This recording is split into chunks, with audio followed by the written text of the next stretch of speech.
Hi and welcome back. This is Alex again with Bronamic Gaming, and here is our second installment for the Outnumbered but Not Outgunned series for Rome Total War II, where we are featuring replays of battles and strategies where we are completely outnumbered by the AI, and the auto battle sequence says that we are definitely going to lose, but we know better. So we hope you enjoy this battle featuring one army of Romans versus 3 armies of Persia.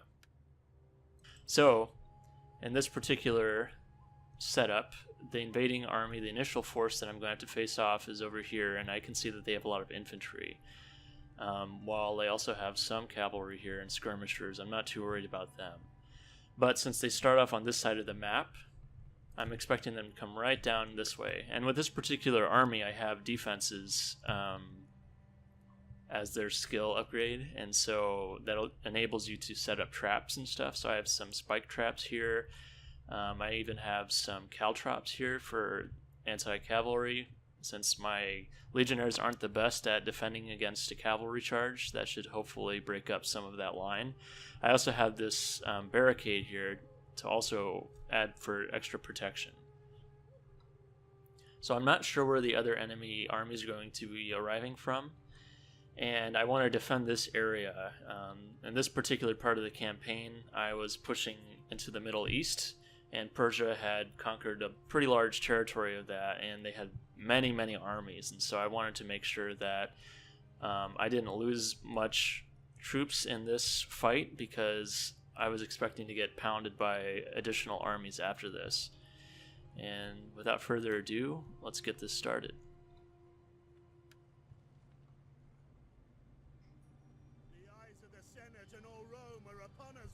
As you can see, I'm defending the inner area here, and I've set my half square formation up this way because I'm expecting them to come in this way and this way, and it looks like they're over here for the first reinforcing army.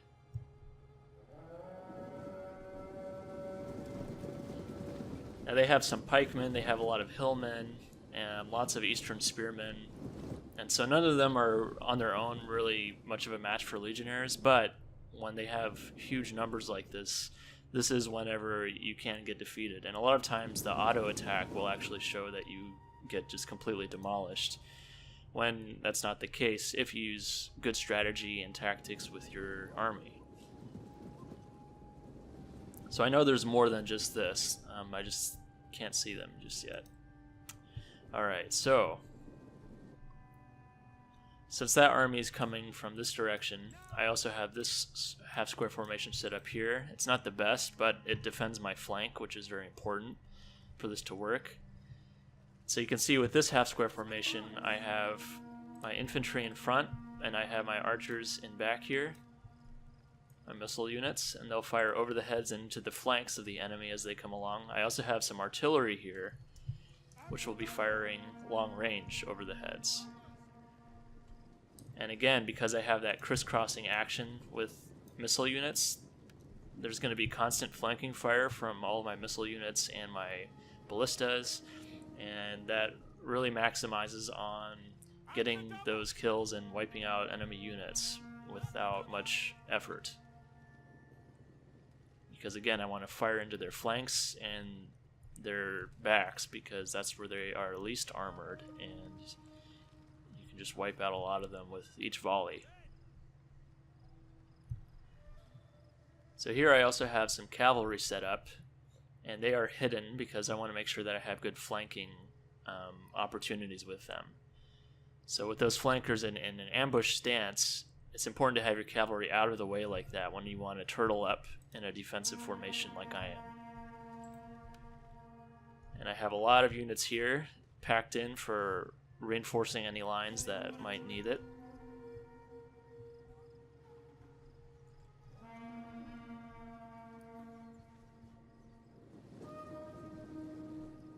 Here comes the first wave.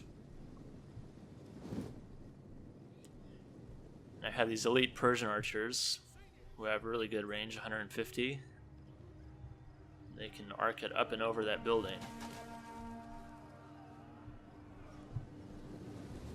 They're already falling to my spike traps there. Here comes some artillery hits.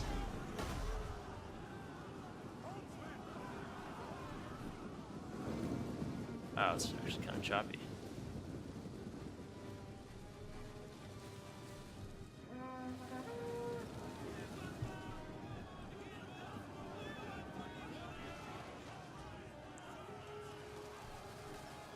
So I didn't know this initially, and I'm not sure if this makes a huge difference statistically, but it looks like this barricade's blocking a lot of my troops' fire, so that's a lot of missed out javelins that could be landing into the enemy.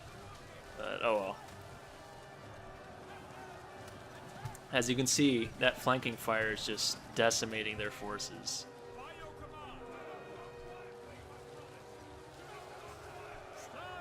And as they retreat, my legionnaires can actually throw into their backs too. This is also handy, as you just saw. I can manually use a ballista to shoot down with that enfilade that I've talked about in the previous video, where you hit a unit lengthwise, because when you hit them with enfilade like that, you're going to hit as many units as possible. Whereas if you hit them from widthwise like that, that's not enfilade, because you're only getting a few men deep, whereas when you get down that flank, you can hit a lot of units in one shot with artillery like that. So with barely losing anyone, just 3 little legionnaires, I just wiped out those first few units of infantry without a scratch. Now it's going to get a little bit trickier here once they start flooding in. The reason that you'll notice I have these fireballs set up here, and the reason I have that is because eventually they're going to be just flooding in from all these different directions, and they're going to be all stuck up right here. And once they do that, I'm going to send my infantry out and around and let those loose, and hopefully get some good kills with that, but we'll see how that goes.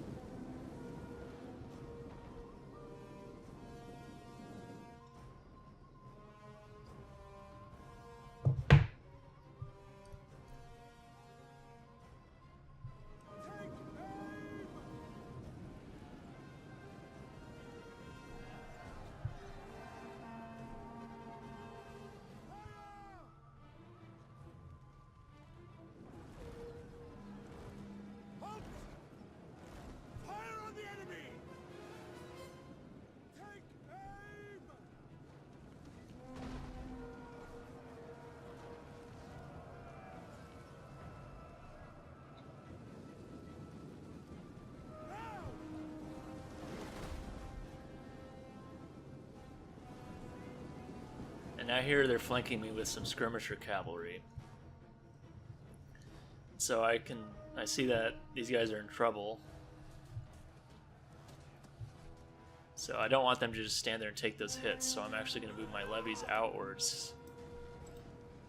Because infantry and missile units will always win out against cavalry units, just because there's more of them. As you can see, I have 90 here versus 60 or 43 in this case.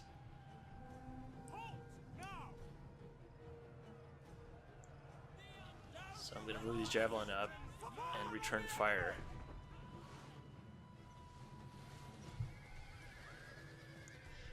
Now in some instances, ranged cavalry could outplay infantry archers, but that's only if they get a really good charge on. But of course, the AI is not going to do that, especially, and even if it wasn't the AI, it would be a really stupid move to charge into them right here, because my legionnaires would easily be able to engage. So there they go. Now with that threat out of the way, eventually I'll move my cavalry out here for a flank to get rid of their infantry archers. So I can see that those slingers are flinging over the head into some of my flanks, and I don't like that. I don't want to keep that going, so I'm going to send my cavalry out as a response and wipe them out. Meanwhile, in the middle, my plan is working just as I had foreseen. So here they are all gathered up.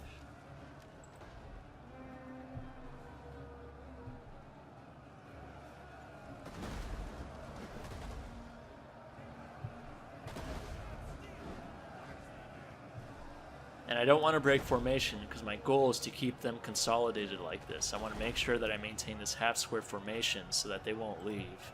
And my archers and javelin men will just pick them off.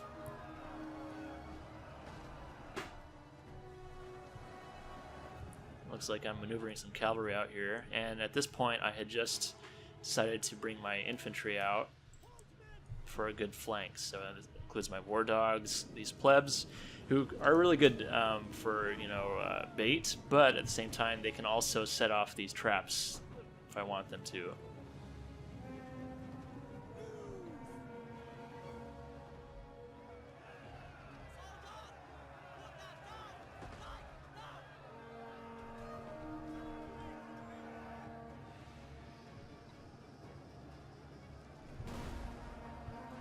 Here I see these pikemen coming up. And I don't want to engage them from the front. And so I'm going to try to confuse them like this by having troops on both sides. I'm going to try to rush these guys up and set those fireballs to see if they can take out any of those pikemen.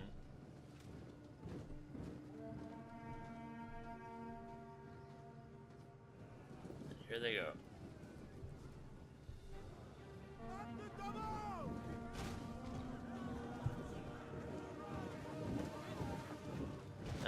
Well, not as many as I'd like, but still took out a bit of them. So now I'm going to retreat because they can't chase me in that phalanx formation. Which, ultimately was the downfall of the phalanx, it's very situational, and so in the ancient world, nothing really could beat it from the front other than another phalanx, but it was very slow moving. And so here I release my war dogs on them, and going to be out of the fight pretty soon here. And flank with my cavalry.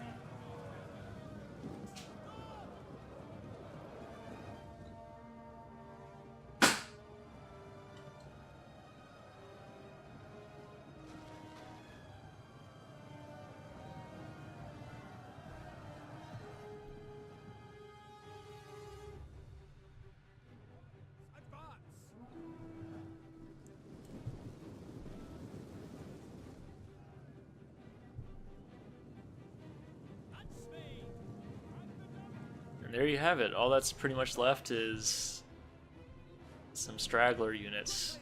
These horse skirmishers, which can still get some kills on you, but nothing I'm that worried about.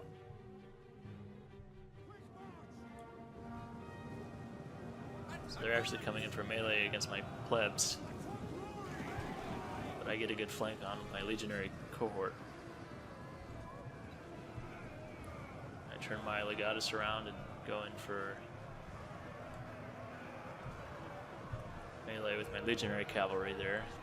And I make sure I engage these guys in melee so that they can't break away.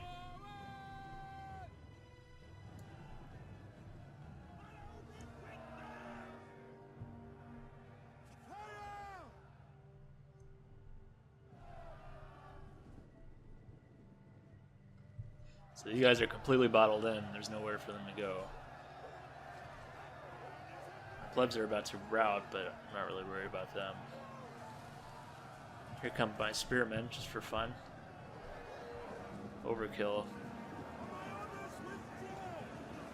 These gladiator spearmen are very good offensively, and they have that bonus against cavalry. And then the auxiliary infantry are some pretty decent medium spear infantry. Or heavy spear infantry.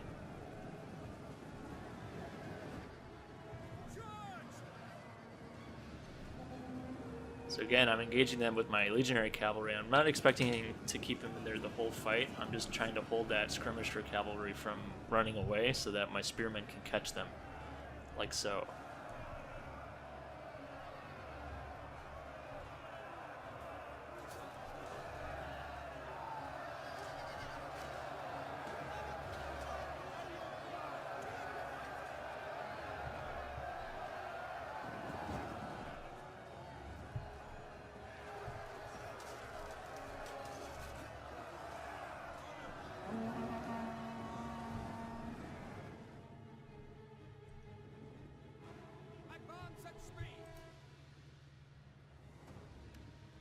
There you go. So I'm repositioning, maneuvering around a little bit, preparing to defend this half square area if they should come this way, which it looks like they're heading in the direction.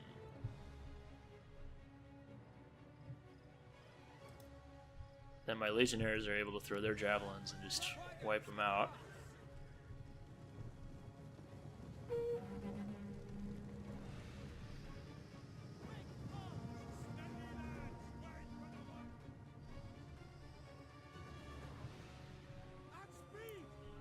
So whenever you're playing this map, just remember you can defend this area pretty effectively because they're going to be coming right this way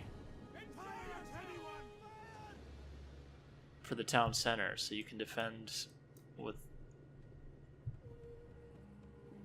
just having troops in that section and this section and here. Sometimes I've defended this area and just had a solid block of infantry there and here, or depending on how large you are, how many troops you have. You might have forces like spread out like this, here and here. But they almost always will come down these roads.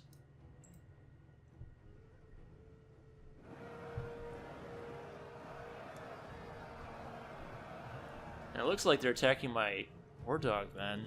I've never really seen how effective they are in melee.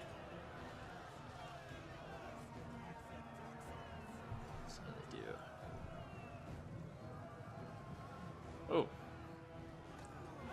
Alright, pretty good, I guess. Didn't realize these guys could fight that well.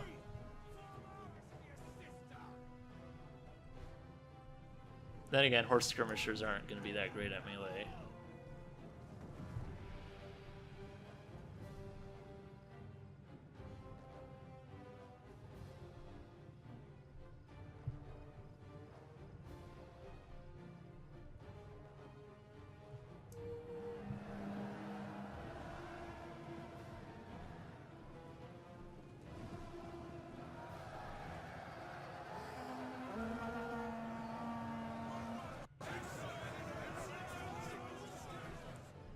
Meanwhile, I'm just cleaning them up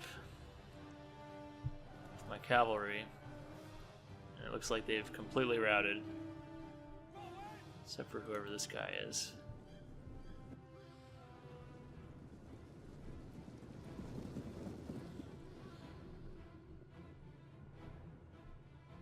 Now at this point, again, I'm going to bring out my general so that he can get some nice experience.